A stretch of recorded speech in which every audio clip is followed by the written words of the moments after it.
오늘 본문은요, 예루살렘 교회 성도들을 돕고자 소위 구제 헌금을 모으는 내용입니다. 1절을 다시 한번 보셔요. 성도를 위하는 연보에 관하여는 내가 갈라디아 교회들에게 명한 것 같이 너희도 그렇게 하라. 여기서 말하는 성도는요, 예루살렘 교회, 초대 교회의 모판이잖아요.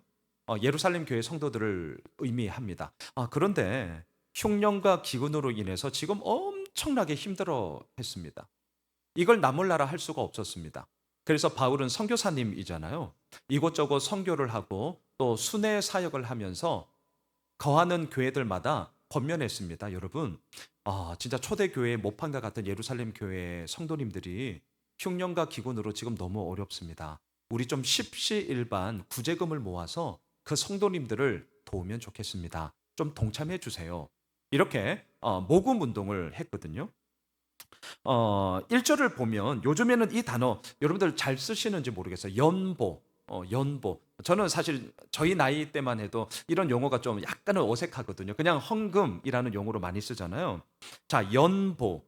이 뜻이 무엇을 의미하느냐? 한자를 보니까 버릴 연, 도울 보예요. 그러니까 내 것을 버림으로 다른 사람들을 돕는다. 내 것을 놓음으로 다른 사람들을 돕는다. 연보. 영어 성경을 봤거든요. 컬렉션, 모금이라는 뜻이더라고요. 모금. 자, 그래서 오늘 본문에 나오는 이 연보는요, 통상적으로 오늘처럼 우리가 주일 예배를 드릴 때 드리는 헌금하고는 좀 의미가 달라요. 그러니까 정확하게 말씀드리면 우리가 쓰는 용어로 제가 바꾼다면 흉년과 기근으로 어려움을 당하고 있는 예루살렘 교회 성도들을 돕기 위한 목적 구제금. 요게 오늘 본문에 나오는 연보의 정확한 뜻입니다. 목적이 있는 구제금을 모금하고 있거든요. 여러분 예나 지금이나 그리고 이 땅을 살아가는 한 앞으로도 마찬가지일 텐데 가장 예민한 것들이 있다면 그 중에 하나는 단연코 돈입니다. 돈. 저도 예민하거든요. 자, 잘 나가던 사람이 걸려 넘어졌다. 왜 넘어졌냐? 딱 들여다보면 돈, 성, 권력 셋 중에 하나예요. 세 개 다가 걸릴 수도 있고 셋 중에 여하튼 하나는 무조건 걸립니다. 이거는 역사가 말해주고 있고 앞으로도 마찬가지입니다. 돈, 성, 권력 여기에 예외가 없어요. 그렇다면 구제금을 모으고 있는 사도 바울은 어땠을까? 그 마음은 어땠을까? 바울 역시 예외가 아니었고요. 예외 의식 두면 큰일 나는 거 아시잖아요. 우리 모두 다 예외 아니거든요. 예외가 아니었고요. 그렇기 때문에 엄청나게 신중하고 엄청나게 조심스럽게 이 모금 운동을 펼칩니다. 이제 우리가 뒤에서 좀 보겠지만 왜냐하면 기근으로 힘들어하는 예루살렘 교회 성도들을 도웁시다. 여기에 대해서 딴지 글 성도님들은 아무도 없습니다. 오늘날도 마찬가지예요. 힘들고 어려운 분들을 도웁시다 하면요. 우리 모두의 마음은 더 많이 못 도와줘서 미안하지. 왜요? 아니, 나도 먹고 살기 힘든데. 이런 분은 없으세요. 왜? 이 땅을 살아가면서 우리 역시 그러한 힘들고 어려운 가정을 다른 누군가의 기도와 다른 누군가의 도움과 마음 써줌으로 우리 이겼거든요. 그걸 알고 있기 때문에 적어도 왜요? 왜 그렇게 해야 되는데요? 이렇게 반문하는 분들 없어요. 자, 좋은 목적이고 좋은 취지입니다. 근데 아시죠? 아무리 좋은 목적이 있고 아무리 좋은 취지가 있다 할지라도 자, 그 목적을 이루어가는 과정 속에 환경과 상황과 여건 속에 행여라도 불미스러운 일이 단 하나라도 발생하면 너무나 안타깝게도 그 좋은 목적과 그 좋은 취지는 무색해져요. 네. 막 그 불미스러운 일 하나 딱 터지면요. 나머지 99개가 좋아도 그 하나 때문에 무너지는 경우가 허다합니다. 우리 모두 다 알고 있는 사실이에요. 그래서 바울이 오늘 본문을 보시면 얼마나 조심스럽게 그리고 얼마나 신중하게 이 모금 운동을 진행하고 있는지를 이제 우리는 보게 되는데요. 2절을 보셔요. 자, 오늘 본문 2절을 보세요. 우리 같이 읽읍시다. 매주 첫날에 너희 각 사람이 수입에 따라 모아 두어서 내가 갈 때에 연보를 하지 않게 하라. 자, 예민하고 조심스러운 일은 그만큼 신중하고 정확하게 처리해야 합니다. 그러니까 예민하고 조심스러우니까 나는 안 해야지 이러면 변화가 안 이루어져요. 성장이 안 이루어집니다. 예민하고 조심스럽기 때문에 오히려 신중하고 정확하게 해야 되는데 오늘 본문 2절에서 바울이 이렇게 얘기를 합니다. 신신당부를 해요. 여러분, 제가 갈 때에 그제서야 연보를 한다고 막 이렇게 하지 말아주세요. 자, 이 얘기를 왜 하는지 여러분들 그 느낌을 아실 거예요. 다시요. 내가 갔을 때 여러분들이 그제서야 바울이 왔어. 이러면서 막 헌금을 그제서야 모으지 않도록 해주세요. 이유가 뭐죠?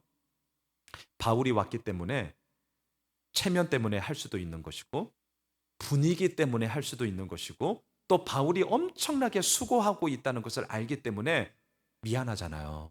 안 하면 미안하잖아요. 근데 준비는 또 못했어. 그러면 이제 막 어수선하단 말이죠. 제발 그렇게 되지 아니하도록 여러분들 신신당부드립니다. 우선 이렇게 얘기를 해요. 그러면서 그러면 어떻게 해야 되느냐? 2절 앞부분에 보면 여러분 매주 첫날에 매주 첫날이 오늘날로 말하면 언제예요? 주일이에요. 주일. 일요일이에요. 일요일. 성경에서 매주 첫날 또는 안식 후 첫날 이런 표현이 나오면 아하 일요일 우리가 말하는 주일 주일이구나 그렇습니다. 주일에 너희 각 사람이 수입에 따라 모아두어서 이게 뭔 말이에요? 우리처럼 주일 예배를 이들이 드렸잖아요. 그리고 헌금했단 말이죠. 그러니까 우리가 통상적으로 일상을 살아가면서 드리는 우리의 마음 가운데 하나님이 주신 마음으로 그리고 자원함으로 준비된 모습으로 드리는 그 헌금 가운데 구제금 우리 교회도 지금 이렇게 하는 거예요. 그 구제금의 목적으로 드린 헌금을 모아두라는 거예요. 그리고 필요가 반드시 생깁니다.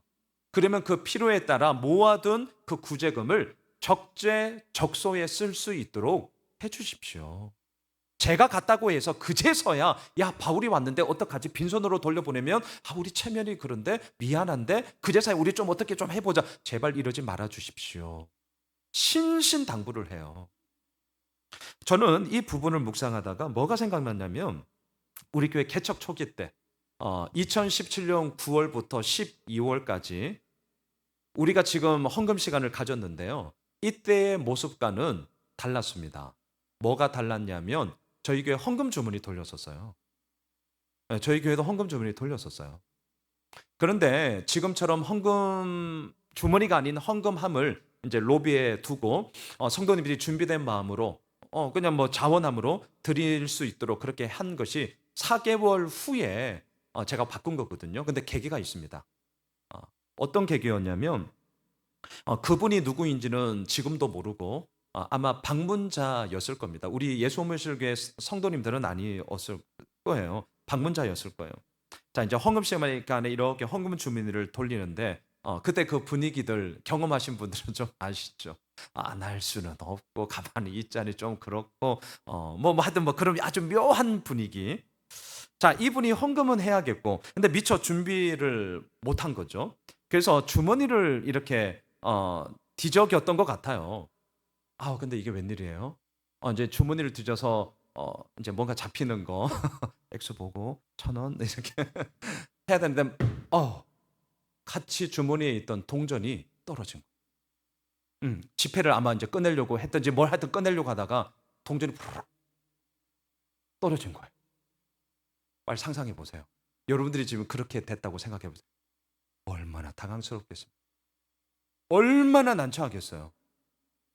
어, 이런 일이 있었다는 것을 제가 나중에 주일 오후 이제 사역자 모임, 종례 모임 때 그때서 제가 이 일을 들었어요.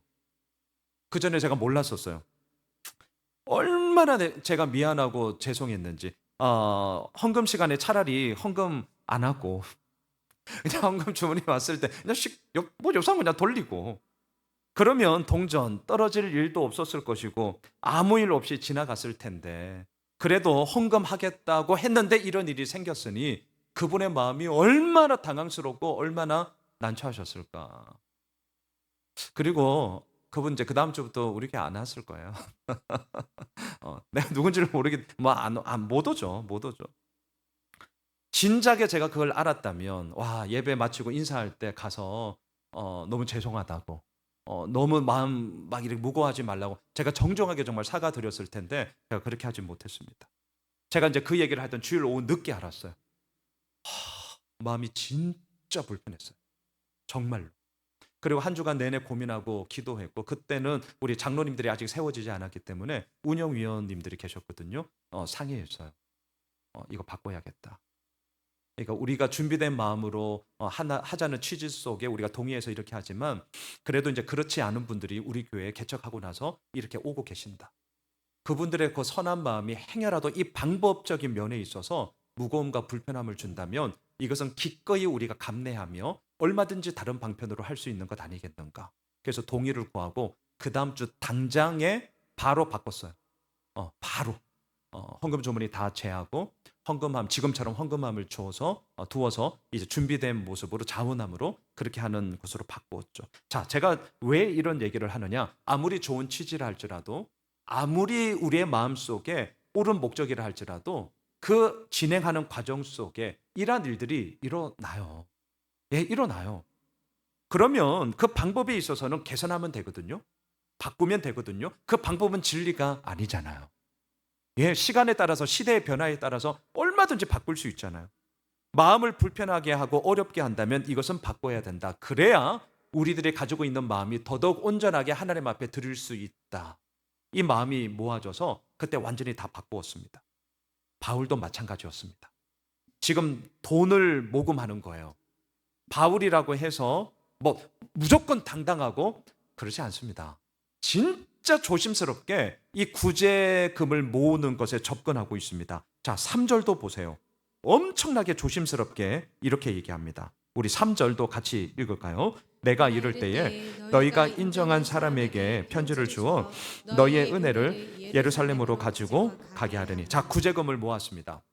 지금이야 우리 교회도 마찬가지지만 계좌 이체하면 전 세계의 어느 곳으로든지 바로 그 구제금을 전달합니다. 하지만 아시잖아요. 이때는 은행이 없습니다. 구제금을 모으는 것도 중요합니다. 하지만 버금가게 중요한 것이 있었습니다. 그 모은 구제금이 배달 사고 안 나는 겁니다. 큰일 납니다. 예, 배달 사고 났다 큰일 납니다. 그 모든 것들 다 그냥 깡그리 무너지고 맙니다.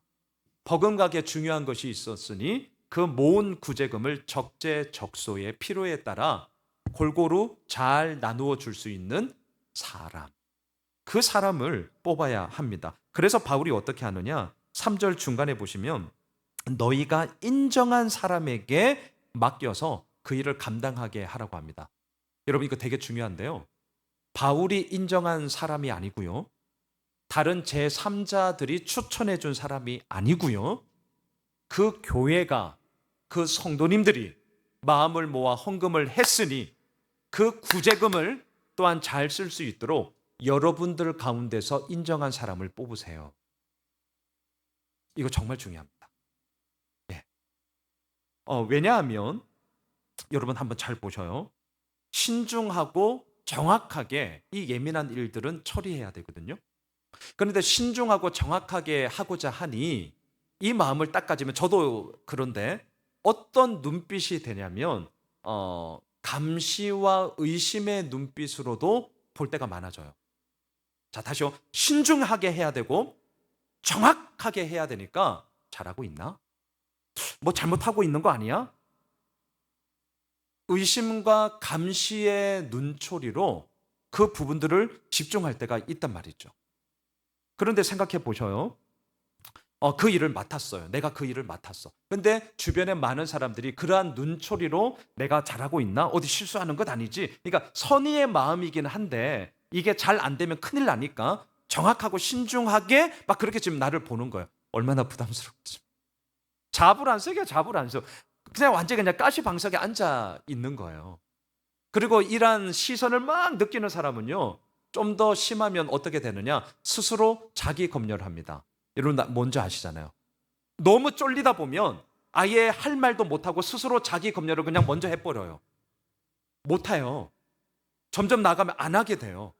이렇게 되거든요. 바울이 이걸 알았습니다. 자, 바울이 이 문제를 알았어요. 그래서 지금 권면하는 겁니다. 여러분, 구제금을 모았습니까? 배달 사고 나면 안 됩니다.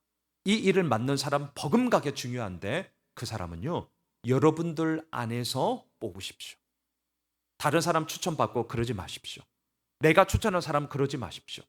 여러분들 공동체에서 여러분들이 인정하는 사람에게 맡기시고 그 일을 진행하도록 해주십시오. 왜냐하면 인정한다는 것은 신뢰한다는 뜻이고요.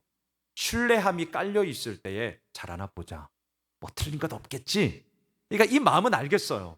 근데 그 눈빛을 받는 사람은 의심하나 나를 감시하나 이렇게 느낀다니까요. 그런데 신뢰와 믿음의 바탕 속에 인정함을 받는 사람이면 그러한 어려움을 이겨나가 끝내 사랑과 믿음의 눈길로 그 모든 일들을 감당할 수 있기 때문이었습니다. 그래서 바울이 이 얘기를 해요. 자, 근데 여기서 또 끝나지 않아요. 다시 말씀드려요. 돈 문제이기 때문에 바울이 엄청나게 신중하고 조심스럽게 얘기하는데 4절을 보십시오. 자, 4절 이렇게까지 얘기합니다. 함께 읽을까요? 만일 나도 가는 것이 합당하면 그들이 나와 함께 가리라. 이게 무슨 말이냐? 그래도 불안해. 그럴 수 있습니다. 그럴 수 있어요. 그래도 불안해. 그러면 어떻게 하냐? 여러분, 불안하세요? 제가 직접 가겠습니다. 이 얘기거든요. 여러분들이 인정한 사람을 뽑으십시오.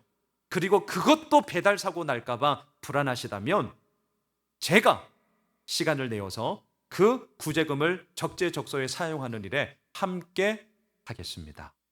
자, 이렇게 얘기를 합니다. 자, 보셔요. 다시 한번 정리합시다. 오늘 본문의 포인트. 흉년과 기근으로 어려움에 당하고 있는 예루살렘 교회 성도들을 돕기 위한 목적 구제금, 모금 운동을 하고 있습니다. 어떻게 하면 좋으냐고요? 바울이 갔을 때 와! 그제서야 안 됩니다. 절대 그러시면 안 됩니다. 지금 우리 교회도 이렇게 하고 있는데 뭐죠? 매주일마다 우리가 헌금을 하는 것 가운데 하나님께서 주신 마음으로 선교 구제로 흘려보내고자 하는 그런 목적의 헌금들은 모아놓습니다. 그리고 필요에 따라서 적재적소에 써야 하는 것이죠. 그 일을 감당하는 분을 우리 공동체 안에서 인정한 사람을 뽑아서 그 일들을 감당케 해야 됩니다. 그것도 불안하다. 그러면 그 공동체의 리더십이 함께 해야 하는 것이죠. 자, 이렇게 얘기를 하고 있는 바울은 진짜 진심이었어요. 예루살렘 교회 성도들을 돕고자 하는 마음이 찐이었습니다. 자, 그러면 저를 보세요. 퀴즈를 내겠습니다. 퀴즈. 바울이 주도하고 있는 이 모금 운동은 진심을 다해서 하고 있는 거 우리가 보았습니다. 자, 그럼 문제. 이 모금 운동에 고린도 교회 성도들의 반응은 뭐였겠습니까? 자, 객관식. 1번. 적극적으로 동참하였다. 2번. 할까 말까 고민했다. 3번. 야, 씨, 내 코가 석자야. 반대했다. 몇 번? 저의 올무에 걸려 넘어지셨나이다. 자막을 보십시오. 고린도 후서 8장 10절과 11절. 우리 같이 한번 읽어보도록 하시죠. 시작. 이 일에 관하여 나의 뜻을 알리노니 이 일은 너희에게 유익함이라. 너희가 1년 전에 행하기를 먼저 시작할 뿐 아니라 원하기도 하였은즉 이제는 하던 일을 성취할지니 마음에 원하던 것과 같이 완성하되 있는 대로 해라. 이 긴 말을 줄여서 2번. 의외죠. 할까 말까 사실은 고민했어요. 자, 10절을 다시 한 번만 보여주세요. 10절에 보면 고린도 후서 편지는 고린도 전서를 쓰고 나서 대략 한 1년 후에 썼어요. 물론 학자들마다 의견은 다릅니다. 그런데 보셔요. 1년 전에 너희들이 행하기를 먼저 시작할 뿐 아니라 원하기도 했는데, 말은 끝까지 들으셔야 돼요. 1년 전에 너희들의 분위기는 와! 이 모금 운동에 우리 적극적으로 참여하자. 분위기는 좋았습니다. 뭔가 될 것 같았어요. 진짜 원했어요. 뚜껑을 딱 열었어. 아니야. 아니야. 바울이 기대한 만큼 아예 안 했다라기보다는 생각했던 것만큼 너무 사실은 동참하는 비율이 떨어졌어요. 충격이죠. 여러분, 충격입니다. 바울도 실패했어요. 모금 운동, 그렇게 좋은 목적이 있고 그렇게 좋은 취지가 있는데도 막상 뚜껑을 열었더니 동참률이 너무나 적은 거예요. 실패예요. 실패. 오시죠. 바울이 실패했어요. 바울이 실패했다니까요. 우리가 오해하는 게 있잖아요. 바울은 기도하면 다 응답받고 바울은 어떤 일을 하면 다 성공하고 바울이 하는 말은 모든 사람들이 막 끌림을 받아서 적극적으로 참여하고 그럴 것 같죠. 사실은 뚜껑 열면 훨씬 더 많은 일은 그렇지 않았습니다. 그렇지 않았어요. 여러분 자막 한번 보시겠어요? 고린도후서 11장 24절로 27절을 보면요. 이 바울의 찐 모습이 이렇게 나옵니다. 유대인들에게 40에서 하나 감한매를 5번 맞았고 3번 태장으로 맞고 1번 돌로 맞고 3번 파선하고 일주야를 깊은 바다에서 지냈고 여러 번 여행하면서 강의 위험, 강도의 위험, 동족의 위험, 이방인의 위험, 시내의 위험, 광야의 위험, 바다의 위험, 거짓 형제 중의 위험을 당하고 또 수고하며 애쓰고 여러 번 자지 못하고 줄이며 목마르고 여러 번 굶고 춥고 헐벗었다. 사실은 이게 바울의 모든 선교 사역의 찐 모습이에요. 우리는 성공한 결과만을, 뭔가 이룬 결과만을 논하다 보니 사실은 그 과정 속에 이르는 이러한 찐 눈물의 이야기를 너무 쉽게 잊어버립니다. 여러분, 우리 2부 예배 드리는 이 자리에 우리 다 이제 부모들이고 어른들 실은 뭐 여러 많은 경험들을 하고 있기 때문에 우리는 사실 인생의 그 모든 과정 속에 이루어지는 것을 통해서 우리 눈에 이렇게 가시적으로 보여지는 뭐 소위 뭐 방송에서 보여지는 그 열매의 이야기가 있다는 것을 알잖아요. 하지만 우리 아이들은 어때요? 이 과정을 아직 몰라요. 그리고 방송에서 보여지는 와 좋다, 이것만 자꾸 눈에 보이는 거죠. 바울도 마찬가지입니다. 성경을 읽을 때도 마찬가지예요. 바울이 실패했다니까요. 그리고 그 실패의 여정에는요, 이러한 찐 힘듦과 눈물과 아픔의 이야기가 있었습니다. 그런데 여기서 끝나지는 않았습니다. 포기하지 않았습니다. 포기하지 않았어요. 그리고 1년이 지나고 앞서 우리가 보았던 다시 한번 고린도 후서 8장 10절 11절 띄워주시겠습니까? 1년이 지났거든요. 모금 운동을 하고 실패했어요. 포기하지 않았어요. 다시 한번 1년 후에 이렇게 편지를 쓰는 겁니다. 자, 이걸 생각하시면서 같이 한번 읽읍시다. 시작. 이 일에 관하여 나의 뜻을 알리노니 이 일은 너희에게 유익함이라. 너희가 1년 전에 행하기를 먼저 시작할 뿐 아니라 원하기도 하였은즉 이제는 하던 일을 성취할지니 마음에 원하던 것과 같이 완성하되 있는 대로 해라. 예, 엄청나게 마음씀을 지금 사도 바울의 마음이 보셔야 돼. 1년 전에 너희들이 원했지만 이렇게 많이 하지 못했잖아. 그런데 우리 포기하지 말자. 우리 이제 1년이 지났는데 우리 다시 한번 이제는 하던 일을 우리 성취하면 어떨까? 우리 그 일에 함께 가자. 이렇게 하고 있어요. 여러분, 이 모금 운동 성공했을까요? 실패했을까요? 예, 너무나도 감사하게 성공했는데요. 자막을 보십시오. 로마서 15장 25절 26절에서 아하, 성공했구나 확인할 수 있습니다. 같이 읽겠습니다. 그러나 이제는 내가 성도를 섬기는 일로 예루살렘에 가노니 이는 마게도냐와 아가야 사람들이 예루살렘 성도 중 가난한 자들을 위하여 기쁘게 얼마를 연보하였습니다. 포기하지 않고 1년이 지나서도 이 목적을 향해 나아갔던 바울이 결국 함께 함을 통하여서 이제 예루살렘으로 간다. 뭘 가지고? 너희들을 돕기 위한 연보를 가지고. 여기서 마게도냐 아가야 사람들이라고 명명하는데요. 특별히 아가야는 비유하자면 경기도예요. 경기도. 도를 얘기하는 거예요. 그 아가야 도에서 주에서 가장 큰 도시가 고린도였습니다. 그러니까 경기도 그리고 수원시 이런 표현이 있죠. 아가야 고린도. 그래서 아가야 사람들이 너희들에게 얼마를 연보했다라는 것은 상당수 고린도 교회 성도들이 포함되어져 있음을 우리가 볼 수 있는 것이죠. 자, 제가 오늘 나누고픈 포인트는 여기에 있습니다.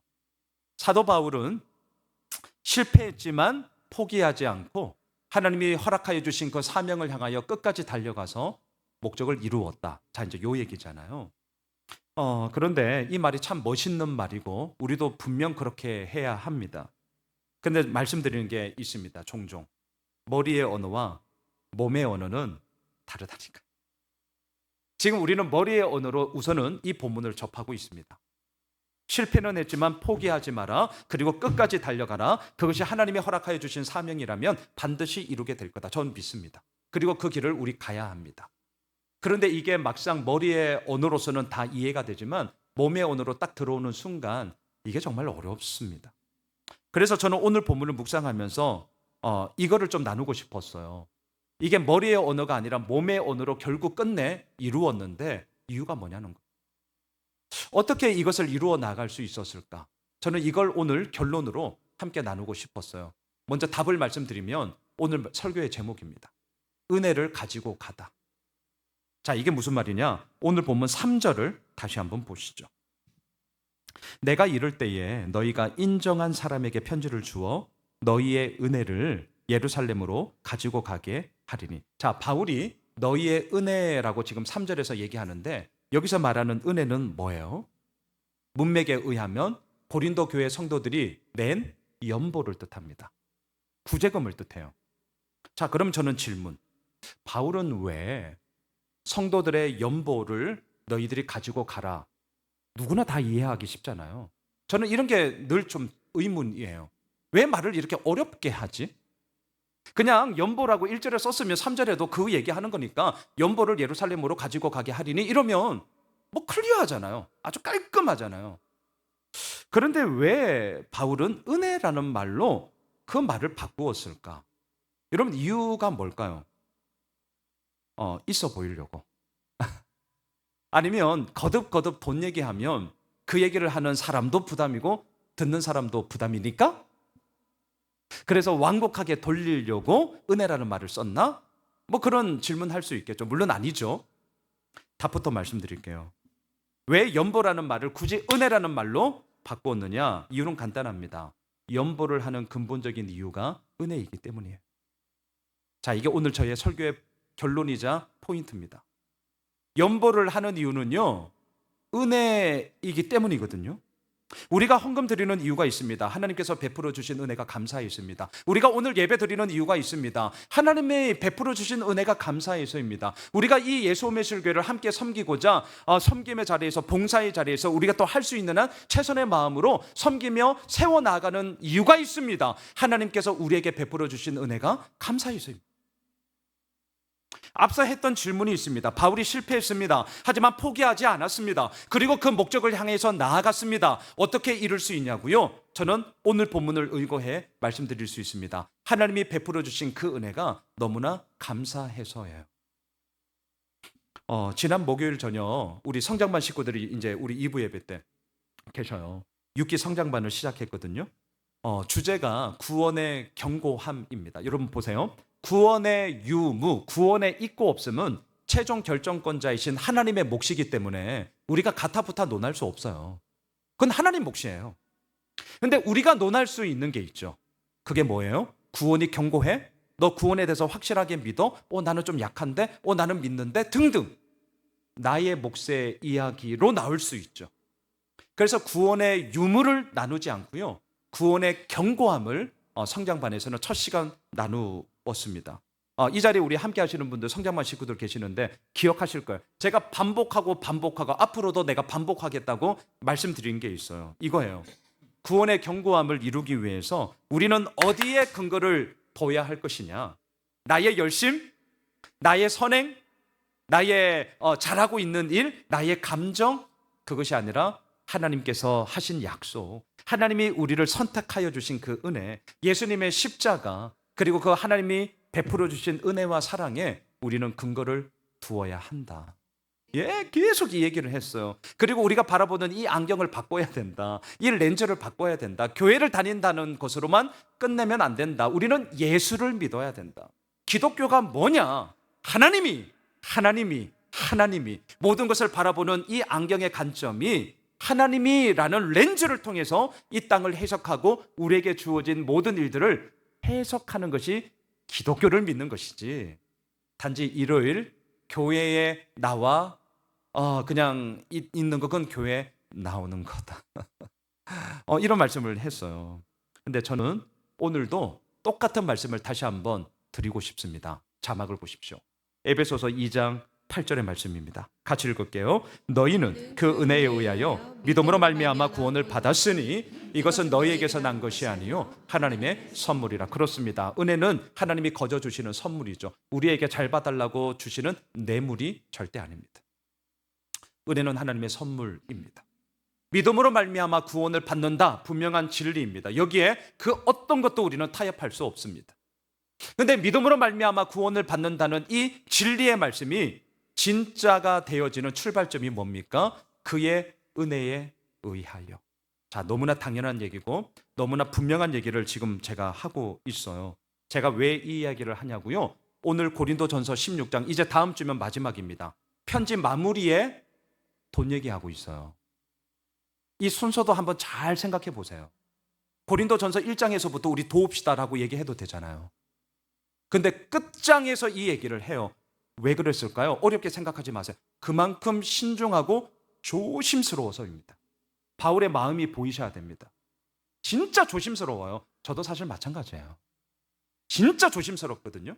하지만 조심스러워, 어머 예민해, 이걸로 끝나면 안 돼. 그럼 아무 일 못해요. 그렇기 때문에 신중하고 정확하게 그 공동체가 함께 동의하는 속에서 가면 되는 거죠. 그리고 그 모든 것들을 이룰 수 있는 근본적인 힘이 어디에 있느냐? 오늘 말씀의 제목, 은혜를 가지고 갑시다. 바울이 이렇게 하는 이유를 우리 정말 들여다봅시다. 여러분, 구제금 이렇게 모았으니까 자 빠이빠이 우리 돈 가지고 갑시다. 아니에요. 태도부터, 그의 생각부터, 그의 자세가 은혜를 우리는 가지고 가는 것입니다. 말씀을 정리할게요. 지난주 설교에서 많은 우리 오늘 이범철 장로님도 기도 가운데 인용해 주셨는데, 묻다라는 말과 심다라는 말이 꽤 그래도 많은 생각을 좀 불러 일으켰구나, 이렇게 좀 말씀을 해 주시더라고요. 물론 저도 그랬거든요. 예수님의 부활을 사도 바울은 묻다라는 단어를 쓰지 않고 심다라는 단어를 의도적으로 계속해서 지난주 본문에서 썼잖아요. 여러분, 우리는 나누었습니다. 땅에 묻는다는 것은 더 이상의 소망이 없습니다. 더 이상의 기대가 없습니다. 말 그대로 땅에 묻고 말지. 한마디로 말하면 절망, 끝. 그냥 끝이에요. 더 이상 없어요. 하지만 예수 믿는 우리는 심는 인생인데, 심는다는 것은 무엇입니까? 똑같이 땅 파는 겁니다. 그리고 똑같이 그거에 뭘 집어넣는 겁니다. 하지만 앞을 내다보는 것이죠. 소망을 가지고 나아가는 것이죠. 그리고 그 가운데서 이루어 나가시는 하나님의 생명이 얼마나 크고 놀라운가를 바라보면서 나아가는 것이 심는 것 아니겠습니까? 지난주가 그렇게 예수님의 부활은 심는 것입니다라는 단어로 제가 정리를 했다면, 오늘 이 구제금과 관련해서는 이 단어로 정리하려고 합니다. 흘려보내자. 흘려보내자. 물이 고이기 시작하면 그 물은 썩습니다. 물이 살려면은 다시금 수로를 열어서 흘러가게 만들면 됩니다. 추운 겨울 고인 물은 진짜 꽁꽁 옵니다. 하지만 아무리 추운 겨울이라 할지라도, 물론 추우면 표면은 옵니다. 하지만 그 밑에 아시죠? 여전히 흐르는 물은 있습니다. 바울은 오늘 본문에서 우리에게 이렇게 말합니다. 여러분, 우리 은혜를 가지고 갑시다. 근데 저는 이 말을 이렇게 한번 바꿔볼게요. 받은 은혜를 흘려보냅시다. 설교 준비하면서 제가 늘 어려운 것은, 자, 양순웅 좋아, 오늘 설교 이제 여기까지 오케이. 그리고 늘 고민하는 것은, 그러면 이것을 어떻게 적용할 거니? 큐티에서의 가장 어려움은 적용이잖아요. 그래서 너 어떻게 살 건데? 목사는 진짜 고민이에요, 고민. 근데 그 고민 앞에 저도 섰습니다. 자, 좋아, 양순웅 설교 원고 오케이. 좋았어. 자, 그러면 너는 받은 은혜를 흘려보냅시다라고 성도님들께 결론으로 딱 마침표를 찍고 이제 설교를 끝낼 거잖아. 예. 그럼 너는 받은 은혜를 어떻게 흘려보내고 있어? 너한테 한번 적용해 볼래?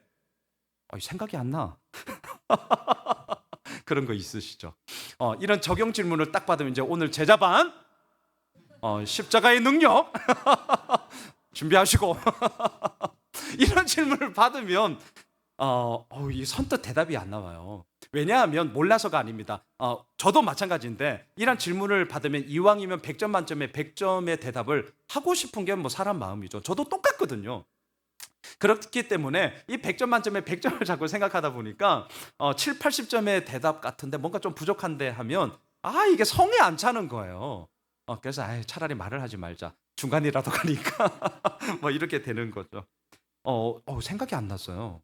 자, 받은 은혜를 우리 흘려보냅시다. 너무나 맞는 말이고, 그리고 너무나 이 말 속에 우리는 분명함을 가지고 나아가는데, 그럼 너는 이렇게 손가락질이 저한테 딱 왔는데 이 답이 생각이 안 나네요.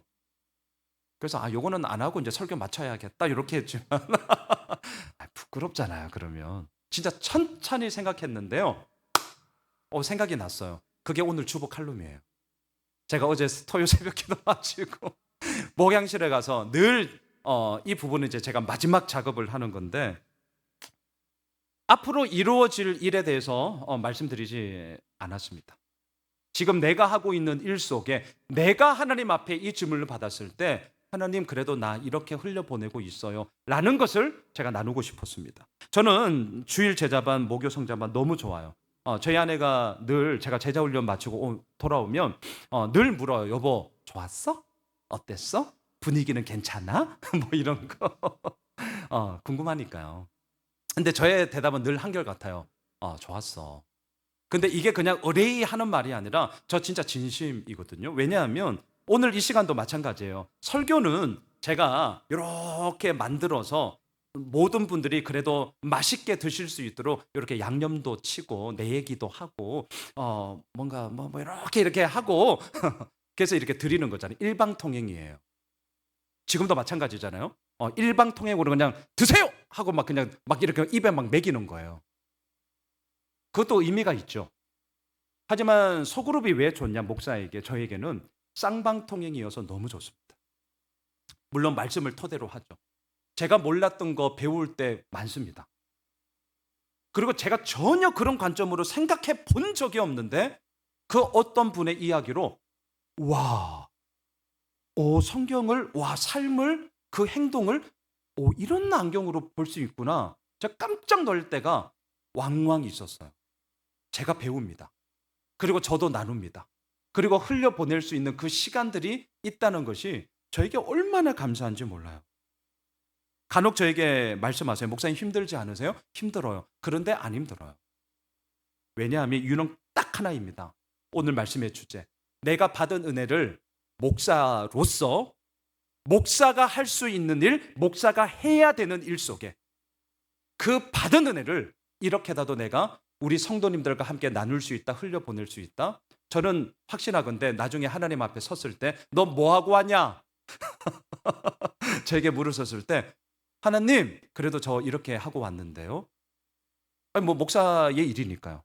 또 진짜 그 마음을 담아서 저는 칭찬 받을 겁니다. 칭찬 받을 겁니다. 사랑하는 예수 오면실 가족 여러분, 바울은 오늘 우리들에게 권면합니다. 은혜를 가지고 갑시다. 저 역시 권면하고 싶습니다. 받은 은혜를 땅에 묻는 인생이 아니라 우리 땅에 심으시죠. 더 나아가 우리 그 받은 은혜를 우리의 삶의 현장 속에 큰 거 생각하지 마세요. 부탁드립니다. 대단한 거 생각하지 마세요. 100점 만점에 100점 생각하지 마세요. 50점만 해도 괜찮아요. 중요한 것은 아직 우리에게는 해야 할 사명들이 많다는 것이죠. 흘려보냅시다. 내가 있는 목장에서, 사역팀에서, 교회에서, 나의 가정에서, 또 내일부터 우리의 일터에서, 사업장에서 우리 이 마음을 가지고 은혜를 가지고 가는 자로 우리 한번 서보시죠. 그럴 때에 아버지께서 이루어 가심이 얼마나 크고 놀라운가를 맛보아 알게 될 것입니다. 다 함께 일어나셔서